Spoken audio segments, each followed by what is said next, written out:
কোরআন কোরআন কোরআন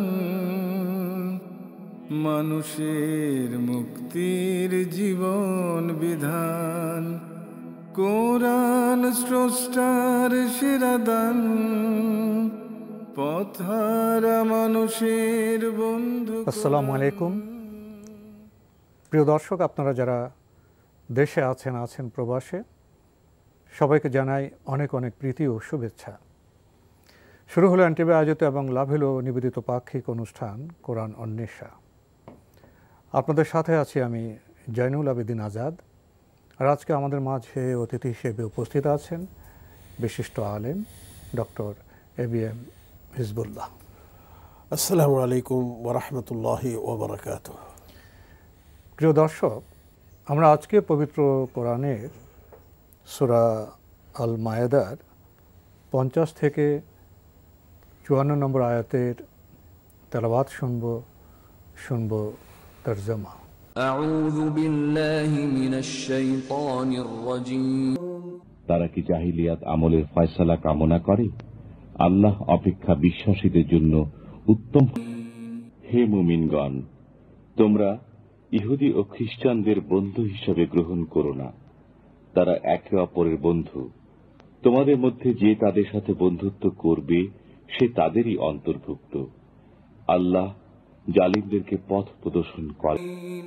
বস্তুত যাদের অন্তরে রোগ রয়েছে তাদেরকে আপনি দেখবেন দৌড়ে গিয়ে তাদেরই মধ্যে প্রবেশ করে। তারা বলে, আমরা আশঙ্কা করি পাছে না আমরা কোনো দুর্ঘটনায় পতিত হই। অতএব সেদিন বেশি দূরে নয় যেদিন আল্লাহ তাআলা বিজয় প্রকাশ করবেন অথবা নিজের পক্ষ থেকে কোনো নির্দেশ দেবেন। ফলে তারা স্বীয় গোপন মনোভাবের জন্য অনুতপ্ত। মুসলমানরা বলবে, এরাই কি সেই সব লোক যারা আল্লাহর নামে প্রতিজ্ঞা করত যে আমরা তোমাদের সাথে আছি? তাদের কৃতকর্মসমূহ বিফল হয়ে গেছে, ফলে তারা হে মুমিনগণ, তোমাদের মধ্যে যে স্বীয় ধর্ম থেকে ফিরে যাবে, অচিরে আল্লাহ এমন এক সম্প্রদায় সৃষ্টি করবেন যাদেরকে তিনি ভালোবাসেন এবং তারা তাকে ভালোবাসবে। তারা মুসলমানদের প্রতি দয়াশীল হবে এবং কাফিরদের প্রতি কঠোর হবে। তারা আল্লাহর পথে জিহাদ করবে এবং কোন তিরস্কারকারীর তিরস্কারে ভীত হবে না। এটি আল্লাহর অনুগ্রহ, তিনি যাকে ইচ্ছা দান করেন। আল্লাহ প্রাচুর্য দানকারী, মহাজ্ঞানী। প্রিয় দর্শক, আমরা এতক্ষণ পবিত্র কোরআনের সূরা আল মায়েদার 50 থেকে 54 নম্বর এই 5টি আয়াতের চমৎকার তেলাওয়াত শুনলাম তরজমা। পবিত্র কোরআনের প্রত্যেকটি আয়াত, প্রত্যেকটি শব্দ খুবই তাৎপর্যপূর্ণ। কিন্তু এই 5টি আয়াতে যেভাবে মানব চরিত্রের বিশ্লেষণ করা হয়েছে, যারা মুনাফিক তাদের চরিত্র চিত্রণ করা হয়েছে, তা সর্বযুগে সর্বকালের জন্য আলো হিসেবে কাজ করতে পারে। এই যে সমাজ, মানুষের এই যে চরিত্র, এই বাতাবরণে যারা বিশ্বাসী, যারা মুসলিম, তারা তো পরীক্ষার মধ্যে পড়ে যায়। তারা কি করবে সেসব বিষয়ে এই কয়েকটি আয়াতের চমৎকার বার্তা দেওয়া হয়েছে। আসুন আজকের এই 5টি আয়াত সম্পর্কে আমরা জানার চেষ্টা করি, ব্যাখ্যা জানার চেষ্টা করি ডক্টর হাফেজ এবিএম হিজবুল্লাহ আপনার কাছ থেকে। চমৎকার আয়োজন। আল্লাহ রাব্বুল আলামিন এর পূর্বের আয়াতে নির্দেশ দিয়েছিলেন যে তোমরা, হে রাসূল, আপনি মানুষদের মাঝে যে ফয়সালা করবেন, যে সিদ্ধান্ত দিবেন, সেটা যেন আপনার প্রতি যে বিধান নাজিল করা হয়েছে তার আলোকে হয়। এবং তারই ধারাবাহিকতায় আল্লাহ রাব্বুল আলামিন এই 50 নম্বর আয়াতে ইরশাদ করেছেন যে আফা হুকমাল জাহিলিয়াতি ইয়াবগুন, জাহিলি যুগের যে বিধি নিষেধগুলো ছিল তারা কি সেটাকে অনুসরণ করতে চায়? অথচ ওয়ামান আহসানু মিনাল্লাহি হুকমান লিকাওমি ইউকিনুন, তাদের জানা উচিত যে আল্লাহ রাব্বুল আলামিনের চাইতে উত্তম সিদ্ধান্ত প্রদানকারী আর কেউ হতে পারেন না। এবং এটা তাদের জন্য যারা সত্যি আল্লাহর প্রতি ঈমান এনেছে এবং আল্লাহর প্রতি শক্তিশালী বিশ্বাস স্থাপন করেছে, তারা এটা খুব ভালো করেই জানে যে আমাদের জন্য আল্লাহর পক্ষ থেকে যে বিধিনিষেধগুলো আসে সেগুলি হচ্ছে সর্বোত্তম বিধিনিষেধ, এবং তার মধ্যেই রয়ে গেছে বান্দার কল্যাণ। এবং সেই বিধিনিষেধকে আপনার অতিক্রম করে যদি আমরা অন্য কোনো বিধিনিষেধ বা আমরা অন্য কোনো বিধিবিধানকে মানার চেষ্টা করি, তাহলে সেটা মানব জাতির জন্য কল্যাণ বয়ে আনতে পারে না। তো এই আয়াত থেকে আমরা সেটা জানতে পারলাম। এবং যারা আল্লাহর দেয়া বিধি নিষেধকে আপনার অবজ্ঞা করে, তাচ্ছিল্য করে অন্য কোনো বিধি নিষেধকে তারা প্রাধান্য দিতে চায়, তাদের এই আয়াতে নিন্দা করা হয়েছে। বিচার এবং বিচার ব্যবস্থা সম্পর্কে সুস্পষ্ট নির্দেশনা আমরা এই আয়াত থেকে আমরা পেলাম। তো এই জন্যই বলা হয়েছে যে সমস্ত নির্দেশাবলীতে সুস্পষ্ট নির্দেশ আছে সেখানে কোনো ধরনের ব্যাখ্যা বিশ্লেষণের প্রয়োজন নেই, বরঞ্চ সেটাকে সেভাবেই আপনার বাস্তবায়ন করাটাই হচ্ছে একজন হুবহু আনুগত্য। হুবহু জি, আনুগত্য। হ্যাঁ, যেটার মধ্যে অস্পষ্টতা আছে বা যেটার মধ্যে সেখানে গবেষণা করে সেখানে যেটা আল্লাহর বাণীর আলোকে জি, এটাকে আমাদের সামনে রাখতে হবে। আচ্ছা, এরপর আমরা চলে যাই যে পরবর্তী আয়াতে আল্লাহ রাব্বুল আলামিন আমাদের একটা নির্দেশ দিয়েছেন, সেটা হচ্ছে ইয়া আইয়ুহাল্লাযীনা আমানু লা তাত্তাখিযুল ইয়াহুদা ওয়ান নাসারা আউলিয়া। যে তৎকালীন সময়ে আসলে পৃথিবীতে ধর্মীয় দৃষ্টিকোণ থেকে বা আসমানি ধর্মীয় দৃষ্টিকোণ থেকে 3টি জাতি ছিল। এক, আপনার ইহুদি জাতি যারা মুসা আলাইহিস সালামের অনুসারী। 2 ছিল খ্রিস্টান জাতি যারা হযরত ঈসা আলাইহিস সালামের অনুসারী। আর 3 নম্বর হচ্ছে মুসলিম জাতি যারা শুধু ধর্ম না, তখনকার যে সভ্যতা ছিল, সভ্যতার দ্বন্দ্ব কিন্তু সেখান থেকে 3টি এর মধ্যেই আসতেছে আর কি, এর মধ্যে আসছে। এর বাইরে ছিল অগ্নি পূজক বা অন্যান্যরা ছিল মূর্তি পূজক, পৌত্তলিক, তারাও ছিল। কিন্তু আল্লাহ রাব্বুল আলামিন এখানে বিশেষ করে খ্রিস্টান এবং ইহুদিদের আহলে কিতাব হিসাবে তাদেরকে মেনশন করেছেন নামে। বাস্তবে বিশ্বাসে তারা কিতাবের মধ্যে ছিলেন না, সেটাই এখানে বলতেছে। এই জন্যই আল্লাহ পাক বলছেন যে দেখো, যে তোমরা তাদের সাথে যদি আন্তরিকতা সৃষ্টি করতে চাও, তোমরা যদি তাদের সাথে বন্ধুত্ব গ্রহণ করতে চাও, তাহলে সাবধানে সেটা করতে হবে। তোমাদেরকে তাদের সাথে সর্ববিষয়ে তাদেরকে তোমরা আস্থায় আনতে পারো না, তাদের উপর আস্থা রাখতে পারো না। গভীর সম্পর্কে যাওয়াটা নিরাপদ নয়, কারণ তাদের কথা কাজে মিল থাকে না। সেটাই বিশ্বাসঘাতকতা জি জি। এই জন্য এখানে বলেছেন আল্লাহ পাক যে তোমরা তাদেরকে বন্ধুরূপে গ্রহণ করো না। হ্যাঁ, একটা জিনিস আল্লাহ পাক বলছে, কেন করবে না? মনে রেখো যে তারা নিজেরাই হচ্ছে একে অপরের বন্ধু, পরস্পর বন্ধু। যখন তাদের নিজেদের মধ্যে কোনো দ্বন্দ্ব হয় তখন তারা পরস্পর শত্রু, কিন্তু যখন ইসলামের বিরুদ্ধে কথা বলতে হয় বা আসতে হয় তখন কিন্তু তারা এক হয়ে যায়, এক হয়ে ইসলাম বা মুসলমানদের বিরুদ্ধে বিভিন্ন ধরনের আপনার ব্যবস্থা গ্রহণে তারা ঐক্যবদ্ধ হয়ে যায়। অতএব এ ব্যাপারে সাবধানতা অবলম্বন করেই তোমাদেরকে সামনে অগ্রসর হতে হবে। এরপরে আল্লাহ রাব্বুল আলামিন একটা সতর্ক বার্তা আমাদেরকে দিয়েছেন, বা'দুহুম আউলিয়াউ বা'দ ওয়া মান ইয়াতাওয়াল্লাহুম মিনকুম ফাইন্নাহু মিনহুম। যে কোনো ব্যক্তি যদি তাদের সাথে বন্ধুত্ব করে তাদের তাদের মতাদর্শের আনুগত্য করে, তাহলে কিন্তু সে তাদের অন্তর্ভুক্ত হয়ে যাবে।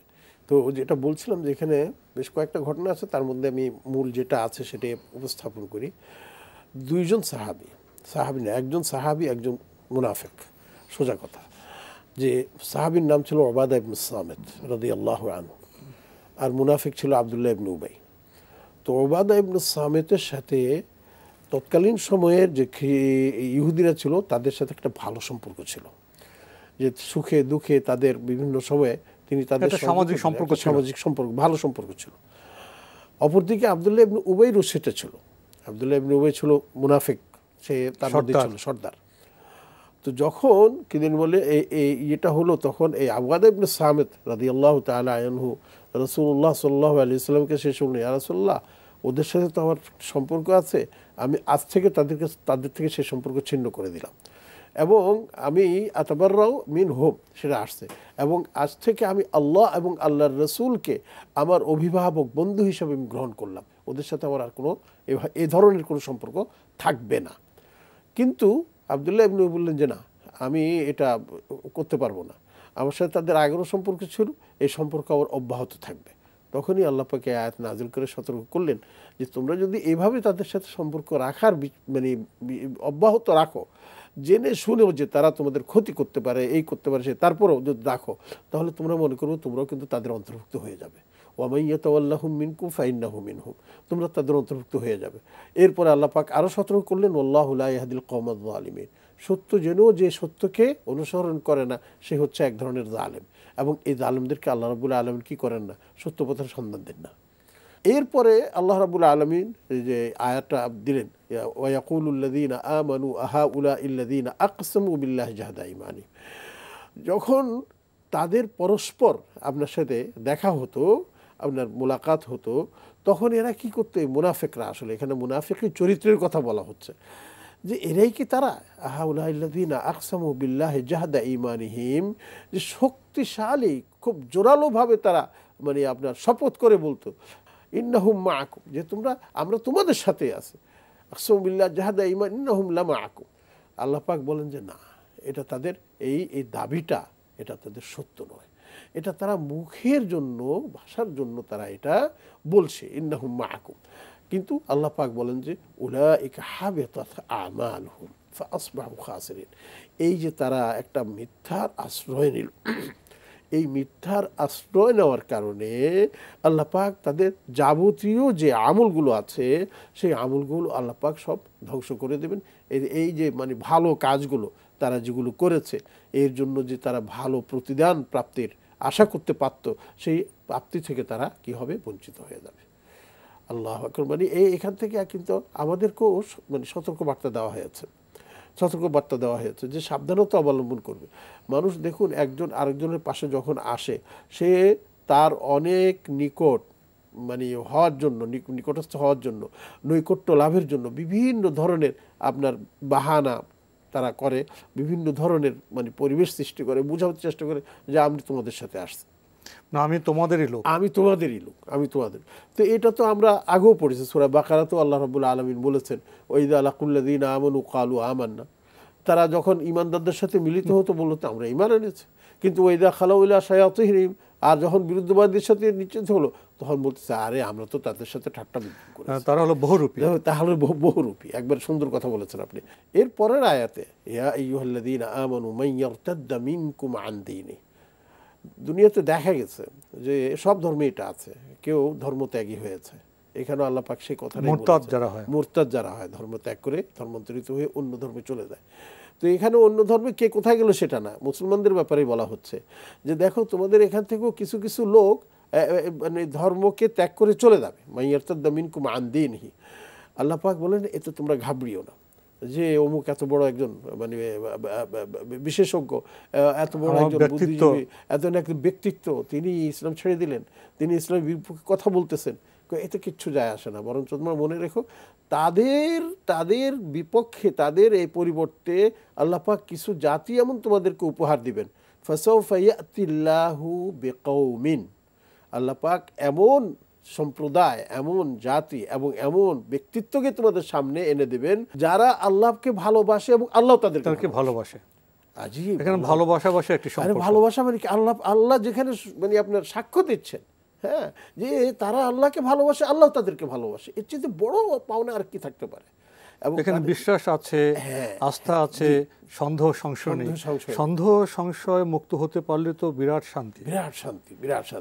এই জন্যই পরবর্তী বলছেন যে এদের গুণাবলী তোমরা দেখো, সেটা কি, আযিল্লাতিন আলাল মুমিনিন আ'iজ্জাতিন আলাল কাফিরিন। এদের দুটো গুণ হবে, একটা হচ্ছে যে তারা কাফেরদের বিরুদ্ধে, যারা সত্যিকার অর্থে মুসলমানদের দুশমনি করে, শত্রুতা করে, তাদের ব্যাপারে তারা কঠোর, এবং অন্যদের ব্যাপারে, অমুসলিমদের ব্যাপারে, যারা কাফের মুশরিক, যারা মুসলমানদের বিরোধিতা করে, মুসলমানদেরকে কষ্ট দেওয়ার চেষ্টা করে, তাদের ব্যাপারে কিন্তু তারা হবে কঠোর। সত্য এবং মিথ্যার দ্বন্দ্বে যখন তারা সামনে চলে আসে, তখন কাফেরদের বিরুদ্ধে তারা হচ্ছেন কঠোর। এখানে বোধহয় আমাদের একটু থামা প্রয়োজন। বর্তমান সভ্যতায় তো নানা কিছুর ফিউশন হয়েছে, মিশ্রণ হয়েছে, ভাষা পরিভাষার সঠিক ব্যাখ্যা অনেক ক্ষেত্রে হয় না। এখানে যে বলা হলো যারা ইমানদার তারা মুসলমানদের প্রতি খুবই কোমল, রহমদিল, এবং যারা কাফের তাদের প্রতি খুবই কঠোর, শক্ত। এখানে বিবেচনার বিষয় হলো এটা কি কোনো সম্প্রদায়গত চেতনা? বর্তমানে দেখা যায় আদমশুমারিতে কোটি কোটি মুসলিম, আদমশুমারিতে কোটি কোটি অন্য ধর্মাবলম্বী আছেন। এখানে তো আসলে বিষয়টা বোধহয় এই আদমশুমারির যে একটি লিস্ট আছে, তালিকা আছে, বিষয়টি এরকম নয়। যখন একজন আল্লাহর বিরুদ্ধে চলে যাবেন, ইসলামের বিরুদ্ধে চলে যাবেন, তিনি কি শুধু একটা সম্প্রদায়ের বিরুদ্ধে চলে যান? তিনি সত্যের বিরুদ্ধে চলে যান, ইনসাফের বিরুদ্ধে চলে যান। তিনি শুধু মানুষের বিরুদ্ধে যান না, তিনি প্রকৃতি, পরিবেশ, জলবায়ুর বিরুদ্ধে চলে যান। তিনি সম্পদের সুষম বন্টনের বিরুদ্ধে চলে যান। এখানে কোরআনের শব্দের যে তাৎপর্য, যে গভীরতা, সেটা আমাদের উপলব্ধি করতে হবে। বর্তমান বিশ্বে অনেক ভুল ব্যাখ্যা আছে, মুসলমানদের মধ্যে অনেক ভুল উদাহরণ আছে, কিন্তু কোরআনের শব্দকে ভুল ব্যাখ্যা করার কোনো অবকাশ নেই। কোরআন তো সমগ্র মানব জাতির জন্য। এখানে যখন আল্লাহর বিরুদ্ধে কথা বলবে, তিনি সত্যের বিরুদ্ধে কথা বলবেন, তিনি ইনসাফের বিরুদ্ধে কথা বলবেন, তিনি মানুষের বিরুদ্ধে, প্রকৃতির বিরুদ্ধে, জলবায়ুর বিরুদ্ধে কথা বলবেন। এই ব্যাপকতার বিষয়ে যদি আমরা উপলব্ধি করি, তাহলে যারা মানুষের বিরুদ্ধে, প্রকৃতির বিরুদ্ধে, পৃথিবীর বিরুদ্ধে যান, তাদের প্রতি কঠোর না হয়ে কি পারা যায়? না, অসম্ভব, পারা যায় না।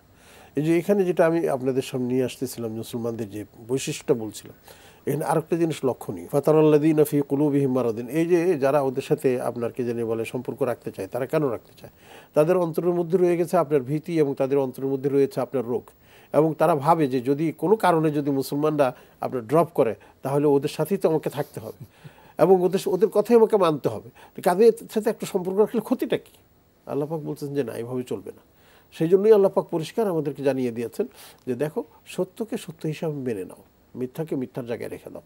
সত্য মিথ্যা এক হতে পারে না, যেমন আলো অন্ধকার এক হতে পারে না, রাত দিন যেমন এক হতে পারে না। অতএব সত্যকে সত্য মেনেই তোমাকে অগ্রসর হতে হবে। এবং এর জন্য সবচাইতে যিনি আমাদেরকে সিদ্ধান্ত দেবেন, তিনি হচ্ছেন আল্লাহ। কেননা সত্য কোনটি আর মিথ্যা কোনটি আল্লাহ চাইতে আর কেউ ভালো জানেন না এবং কেউ বুঝেন না। তিনি যেটাকে সত্য বলেছেন সেটাই সত্য, তিনি যেটাকে মিথ্যা বলেছেন সেটাই মিথ্যা, আমার ভালো লাগুক আর না লাগুক। আর এভাবেই কিন্তু ইমানদারকে সামনের দিকে অগ্রসর। মানুষ তার সীমাবদ্ধ জ্ঞানে, সীমাবদ্ধ অভিজ্ঞতায় সৃষ্টির সব কিছু তো সে মূল্যায়ন করতে পারে না, সম্ভব না। তাই অভ্রান্ত যে অভিজ্ঞান, তার আলোকে আমাদের আলোকিত হতে হবে, পুষ্ট হতে হবে। এই বার্তা নিয়ে আজকের অনুষ্ঠান এখানে শেষ করতে চাচ্ছি। ডক্টর হাফেজ ABM হিজবুল্লাহ, আপনি কষ্ট করে আমাদের স্টুডিওতে এসেছেন, সময় দিয়েছেন, সেজন্য আপনাকে অনেক ধন্যবাদ। আমিও আপনাকে ধন্যবাদ জানাচ্ছি, এবং আপনাদের মাধ্যমে আমাদের দর্শকবৃন্দকেও আমি মুবারকবাদ জানাচ্ছি। প্রিয় দর্শক, আমরা দেখছিলাম এনটিভি আয়োজিত এবং লাভহিলো নিবেদিত পাক্ষিক অনুষ্ঠান কোরআন ও নেশা। আজকে আমরা পবিত্র কোরআনের সূরা আল মায়েদার 50 থেকে 54 নম্বর এই 5টি আয়াতের চমৎকার তেলাওয়াত শুনেছি, তরজমা শুনেছি, এবং ডক্টর হাফেজ ABM হিজবুল্লাহ ভাই থেকে সংক্ষিপ্ত অথচ স্পষ্ট ব্যাখ্যা জেনেছি। পবিত্র কোরআন তো সমগ্র মানব জাতির জন্য কথা বলে, দিক ও নির্দেশনা দেয়। পবিত্র কোরআনের যে বাণী, সেটা তো ন্যায় এবং অন্যায়ের বিরুদ্ধে পার্থক্য নির্ণয় করে দেয়। বিচার ব্যবস্থার উপরে সমাজ, পৃথিবী প্রতিষ্ঠিত হতে পারে, শান্তির দিকে এগিয়ে যেতে পারে। আমরা কার বিচার, কার বাণী মানব? আল্লাহর, না সীমিত বুদ্ধিসম্পন্ন স্বার্থান্ধ মানুষের? এখানে একটি প্রশ্ন। জীবনযাপনে যারা সত্যবাদী, যারা মানুষ, প্রকৃতি, জলবায়ুর জন্য বান্ধব, আমরা তাদেরকে বন্ধু হিসেবে গ্রহণ করব, নাকি যাদের কথায় কাজে মিল নেই, যারা স্বার্থান্ধ, যারা মুনাফেক, তাদেরকে আমরা বন্ধু হিসেবে বিবেচনা করব? এখানে একটি সতর্ক বাণী আছে, বার্তা আছে। কারা সত্যাশ্রয়ী, কারা সমাজ এবং পৃথিবীর জন্য কল্যাণময়, এরা আল্লাহর বান্দা, যারা তার অনুগত তারাই তো। আসুন, পবিত্র কোরআন আমাদের এই যে ধারণা দিয়েছে এবং সত্য পথে দৃঢ় থাকার যে আহ্বান জানিয়েছে, সে পথের পথিক হই আমরা। প্রিয় দর্শক, মহান আল্লাহ আমাদের সবাইকে নিরাপদে রাখুন শান্তিতে। আসসালামু আলাইকুম। পথহারা মানুষের বন্ধু কোরআন, কোরআন ডেকে যায়, হতাশা কেটে যায়, শান্তির মোহনায় এ যে ফুরকান।